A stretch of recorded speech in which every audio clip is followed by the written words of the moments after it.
I am Raziel, firstborn of his lieutenants. I stood with Kain and my brethren at the dawn of the Empire.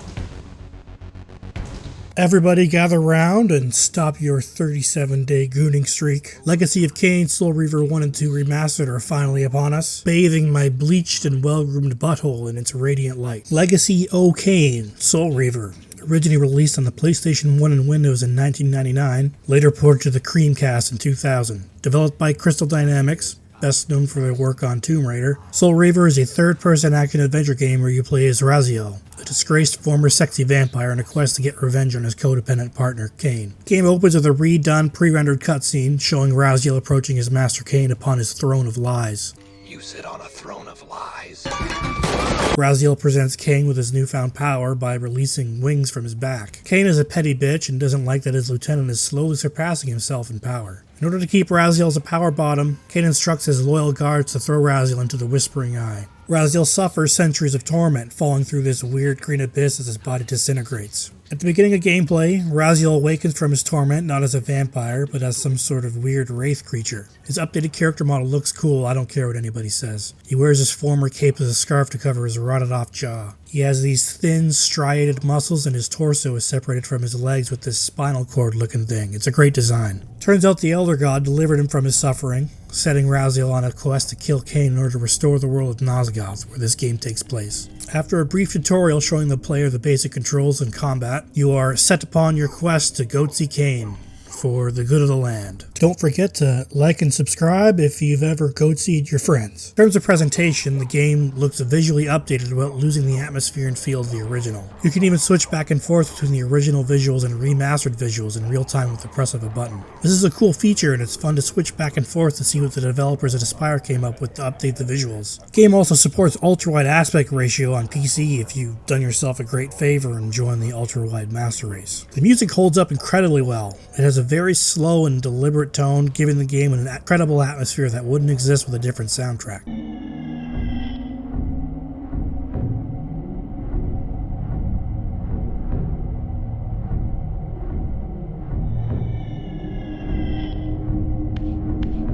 In terms of setting up the look and feel of the game world, Soul Reaver 1 was way ahead of its time on the PS1. Aspyr did a good job of preserving that. Combat's nothing to write home about, in my opinion. You can lock on enemies and press the action button for very basic melee swings in the early game. Raziel has the reach and power of my infant son when he's attempting to escape the mines. You can recover health by absorbing the souls of defeated enemies. Raziel sucks up souls like I suck up the steam from my dog's cold morning poo. You can do a short but quick side dodge to avoid enemy attacks. Later on in the game, Raziel comes into possession of the Soul Reaver, a badass sword and also the namesake of this game and its sequel. Combat finisher animations are more brutal than I remember. Raziel throws these guys into fires to burn alive and shoves sticks up their asses. Players soon given the ability to transfer between realms of existence early on in the game, which is one of Soul Reaver's main mechanics. In the physical realm, Raziel is able to manipulate objects in the environment such as big immovable blocks, as well as picking up weapons and torches off the walls. In the spectral realm, Raziel is able to move through walls and passages that were blocked off in the physical realm, walk across water, and figure fuck people. Players required to switch between realms as they play in order to solve puzzles and navigate through the game. This remastered version of the game also comes with a few quality of life improvements. There's now a compass in the top left corner of the screen if you don't have the incredibly sharp directional awareness of a pancaked faced pug like I do,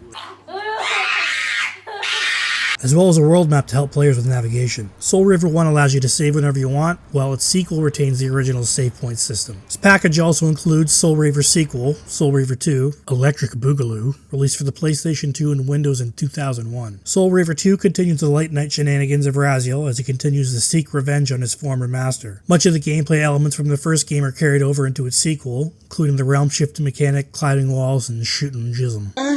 Combat is very similar, but slightly improved from the first game, providing greater complexity and different enemy types. Raziel can combo light and heavy attacks, block and dodge, as well as grab temporary weapons from the environment, which give him a slightly altered moveset. Raziel's weapon of choice in this family-friendly adventure is called the Wraith Blade, which is like a spectral version of the Soul Reaver. He can summon this bad dragon at any time, but leaving it active for too long will cause the sword to get hot and bothered, and it'll start to siphon Raziel's health. As a package, I'm incredibly pleased with Soul Reaver 1 and 2 Remastered. Both games are represented in their entirety, now available to play on all modern platforms. Price is right as well, especially with the amount of content on offer. They aren't doing a Nintendo, releasing the same game for the third time and charging full price for it again and again. Perfect. There are absolutely zero graphics options on PC. And when I say zero, I mean there's not even a graphics section in the settings menu. Can't make a single tweak to any aspect of the visuals. The game doesn't really need much tinkering, but it is pretty weird that any modern PC game, even remasters of old titles, don't even let you change the very basics. There's a bunch of bonus content in the game for fans to cream all over. Spire have included 4 previously scrapped levels in the original Soul Reaver, which alone is reason enough for fans to play the remaster. There's a concept art gallery, a lore compendium, written by the hardcore Legacy of Kain community themselves, as well as artists from Crystal Dynamics. It's really rare that a development team lets notable community members and fans in on a project in this way. It shows that they really put some care into these remasters. System requirements are pretty forgiving, so this game should run well on a wide range of systems and configurations. As far as I can tell, it's been over a decade since I played the originals. None of the content is altered. There's been no censorship of old dialogue or changes to any of the characters or their motives. In fact, revisiting these older games in the context of modern gaming has really impressed me with the storytelling on offer here. Voice acting is still great, and the quality of the writing in these 2 over 20-year-old video games beats the crap out of a lot of the unbearable Zoomer Reddit tier writing we get in some games these days.